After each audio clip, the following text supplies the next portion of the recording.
Like, that's like the best review I could possibly give a game. I don't want to make a video on it. I just want to play it.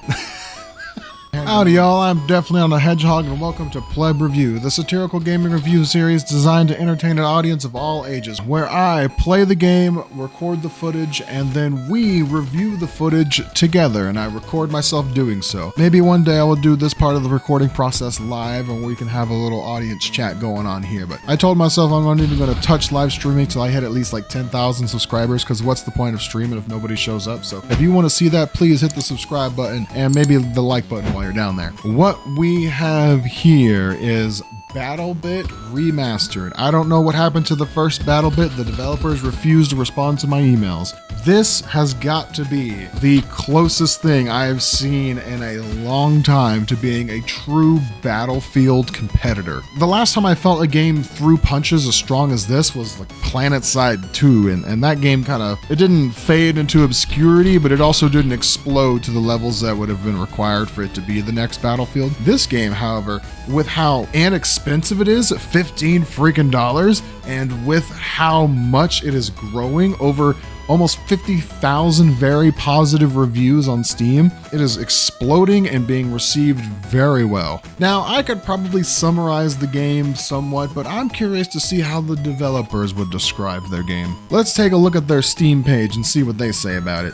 BattleBit Remastered is a low-poly, massive multiplayer FPS first-person shooter supporting 254 players per server. This should say up to 254. I'll explain that in a second. Battle on a near fully destructible map with various vehicles. So what this should say is supporting up to 254 players, and you can battle on maps with numerous vehicles and destructibility. I think every map has some form of destructibility, which you will see here in a bit. Now, the 254 players is not the standard. There's actually 3 different modes you can pick from: 127 v 127, 64 v 64, or 32 v 32. And the 127 team size is a real bundle of fun, but I've actually had more success and more entertainment from the smaller categories, simply because the chaos that comes from that many people. It's all 254 human players, at least for the time being. You know, they may add bots eventually, but right now there's 254 human players can be in a match at a time, and that is a lot to deal with, you know, mentally. It makes you just feel so small and insignificant, whereas you play on one of those smaller maps, you and your team can have an actual, somewhat of an impact. Just got done putting the girls to bed, and the wife's like, oh, don't stay up too late because we got church in the morning, so be a good boy and go to bed like an hour early.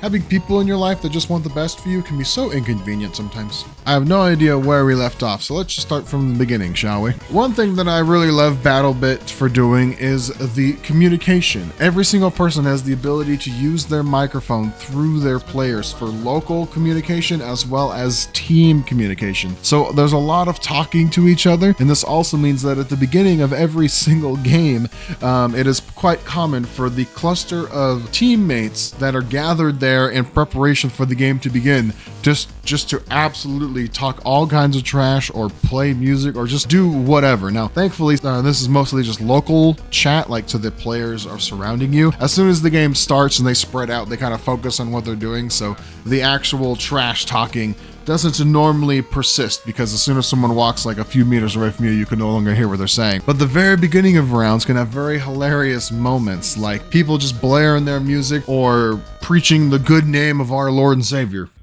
Welcome to San Andreas, I'm CJ from Grove Street, landed the heinous gangbangers and cold heat.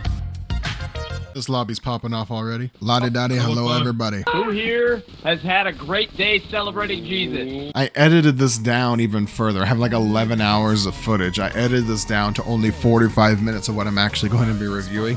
So I don't know how long the actual video on the final production is going to look like as far as length and stuff. It'll probably be shorter than the other Diablo videos, which is kind of funny. I had a lot to say while I was playing through that game because I did a lot of complaining while playing Diablo, but BattleBit, it's hard to think of things to say about the game just because while I'm watching it, I have this intense urge just to play the game. All I want to do is play it. Like, that's like the best review I could possibly give a game. I don't want to make a video on it. I just want to play it.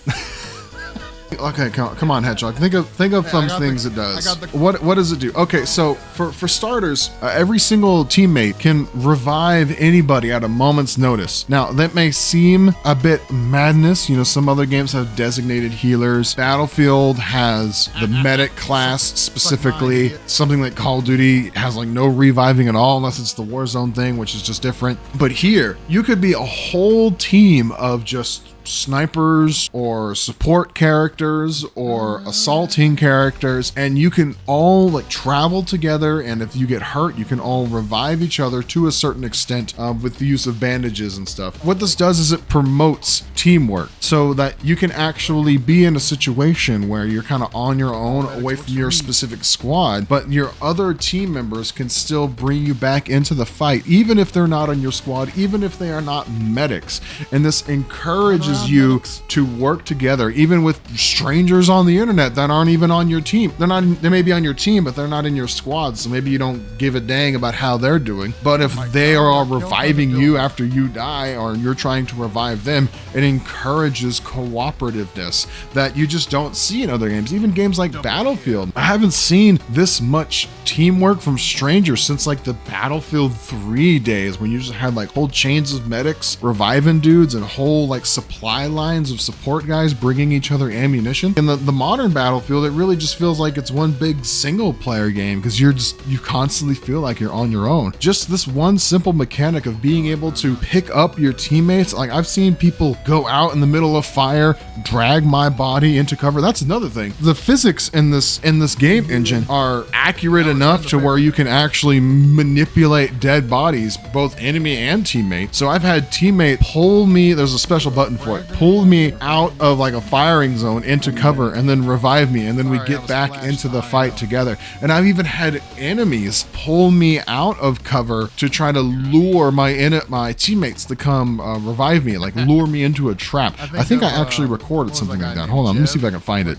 Okay, unfortunately I have 11 hours of footage and not all the time in the world, so I can't actually find that specific clip. Just gotta take my word for it that I was in a situation where I died right next to a teammate by an enemy. He killed us both, and then he dragged both of our bodies together out like in the open. And so when our teammate came to try to revive one of us, the enemy then killed him as well. Like, this is some big brain strats you don't find in many other games in this freaking cartoonish Battlefield clone. I just use that term, and I feel like it's a bit of a buzzword that is kind of inappropriate. Calling this a Battlefield clone is really like giving Battlefield too much credit. This is just on a whole nother level with the amount of weapons, the customization, the freaking... Here's a downside of the voice communication is somebody's mic feeding back and being a horrific sound. Anyways, yeah, the customization, the enormous maps, the freaking net code. Like, I have not had a single lag spike while playing this game. The file size is only 2 gigs. Call of Duty Warzone is over 200 gigabytes. This one is just 2. It's 1% the size of Call of Duty and is like 1,000 times better, in my opinion, humble opinion. And oh my goodness, and it's $15. I think I already said that, but $15 for the best first-person shooter experience I've had in 10 freaking years. That's a hell of a deal. I'll make that deal. How about you, bitch? You make that deal? I'd make that deal. I don't blame you. Damn good deal.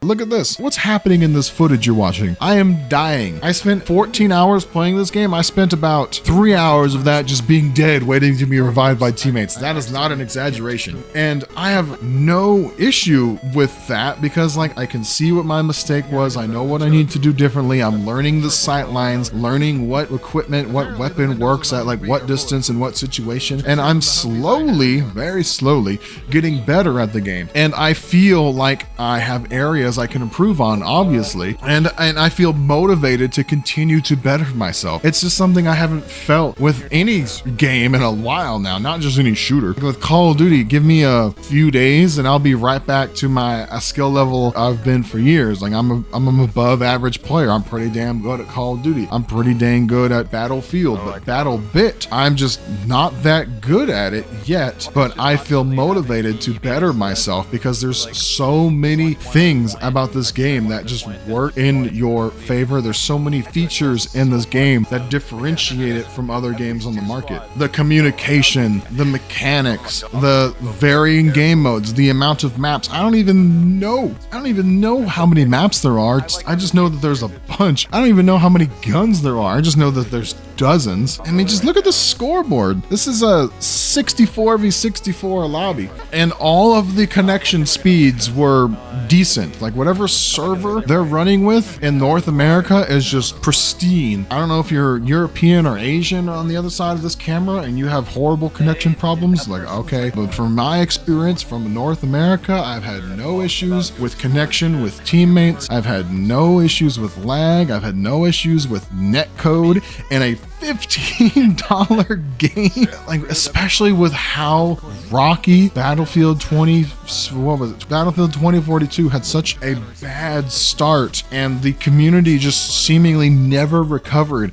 and this game is just exploding to exponential levels. Like it's not even been out for a month. It came out June 15th. It is July 8th, I think. This game has been out less than a month, and I predict that it will go down as one of the top shooters of the decade. And you know, look, some things you can't get away from. Just getting teabagged by an enemy, of course. Teabag him back. Teabag him. I'm having such a hard time reviewing my footage because all I want to do is go back and continue playing the game. What more do I need to say? What more do you need to see? If you have a computer and you have Steam and you enjoy shooters and you have $15, you need to get BattleBit. It is truly one of the best. I have played every single shooter that has come out in the past like 20 freaking years, and this is gonna easily be one of the top 5 period. Well, okay, multiplayer shooters. Let me preface that. This is gonna be one of the like top 5 multiplayer shooters I have played in 20 freaking years.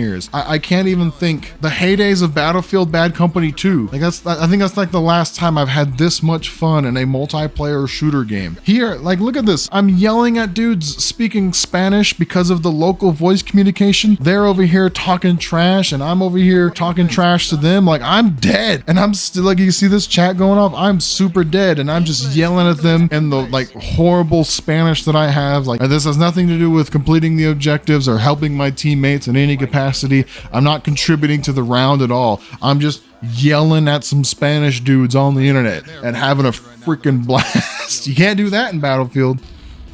Hold on while I Google Spanish slurs. What's the point of talking about it? Like, what is there to say that hasn't already been said? My new creative format, it's designed to where I can pick up and drop things very quickly. This BattleBit game, like, it's just so much fun and so it's such a good product. It's kind of hard for me. The content creator side of me says, you know, make this quick video, drop it, move on to some other game, keep the ball rolling. But the gamer in me, I just want to just dump all of my time into this. I want to just make endless amount of videos of just like Soviet wombo, like bullshittery videos. It's just him hanging out, having a good time and trying to make people laugh. Like that's what this game is like trying to pull for me. That's just how much fun I'm freaking having. I just want to spend the next couple weeks just making content on this. Man, something I've also discovered that I just can't help but love is this. I'm guessing this game just pulls your name from your Steam profile. So that means you run across people with some of the most ridiculous names I have seen in a multiplayer game. Like some of these Steam names, you people are just real pieces of work. Like that's all I can say.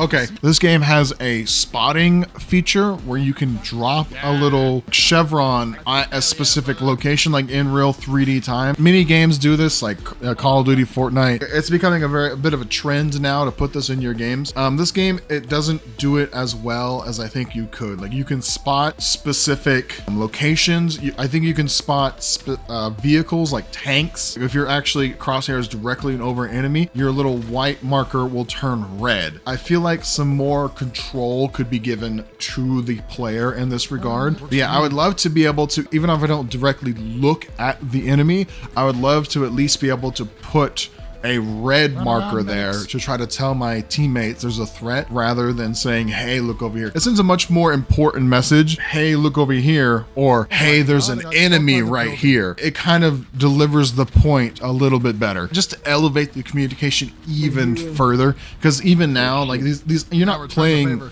with soldiers, right? This is like a kind of a war game. You're not really playing with soldiers, you're playing with gamers. And so a lot of the call outs are just, hey, he's over there, or he's in the building. I'm just like, dude, we're in a city. We're all in buildings. And I can't fault them, you know, because I know how it is. I'll try to communicate with my teammates in a real tactical way. I'll be like, 200 meters west of Alpha, there are 2 enemies. And they'll just be like, what the heck is a meter? What country are you from, son? Alpha? What is an alpha? Do you mean the A objective? There ain't no alphas around here.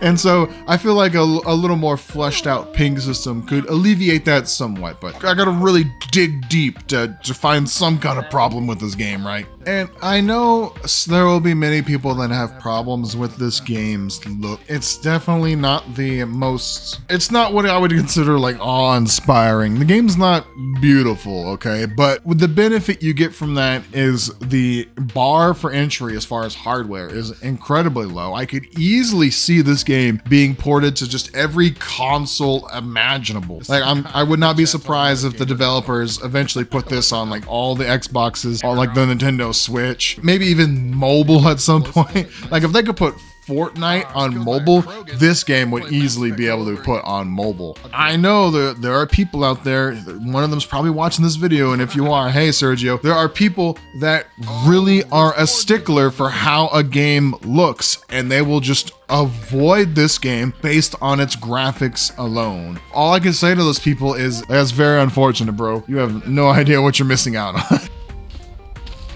Oh man, look at that. There are dozens of weapons in this game. Like, you got explosives, you got guns, you got vehicles. So far, the deadliest tool in my arsenal has been the rocket-propelled grenade launcher. This is supposed to be like an anti-defensive emplacement, anti-vehicle, anti-building weapon, and I am just using it as a weapon of mass destruction, especially if I see a sniper. If I see your silly little sniper glint from any point on the map, you best believe you're going to have a high explosive rapidly approaching your direction from my position, because I love taking out snipers with rocket launchers.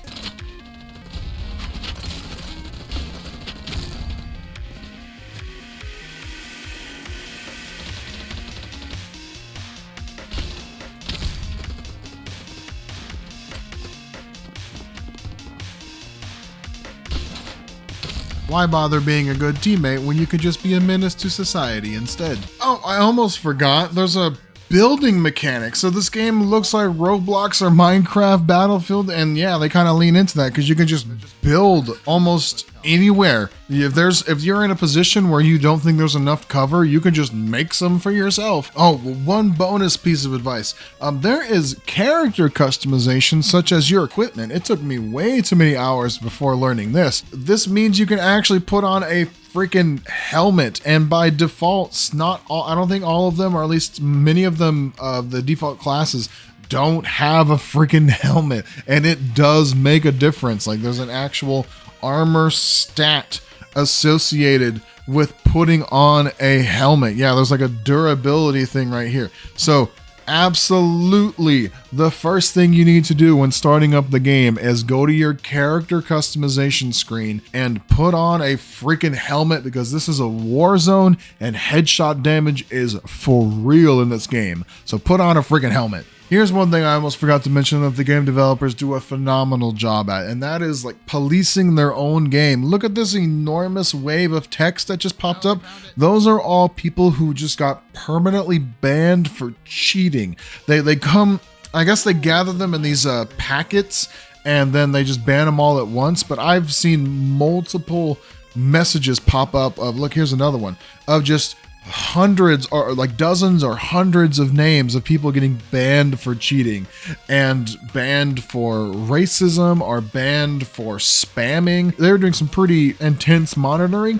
Being a real conservative dude, I normally don't like monitoring to this amount, especially like from the government. But in my video games, I kind of don't mind that much when the game is just this clean. I did not once see like a racial slur. I did not once see somebody promoting their Twitch just constantly, and I did not once get killed by somebody that was cheating. At least not an obvious cheater. I don't know. Maybe somebody had wall hacks, killed me in some BS way that I just wasn't sure about, but I didn't notice it happen. Yeah, whatever they are doing, whatever program they have running in the background that keeps tabs on all the players, it's doing a phenomenal job of making sure there is just no annoying nonsense. Oh man, here's a funny round to freaking end the video on. So I'm in this match where everybody left. Maybe this is another critique I could give, where the game's server system doesn't accommodate for like autofill and like low volume games very well. You kind of just have to leave and find another game. So yeah, like it's just 3 of us here.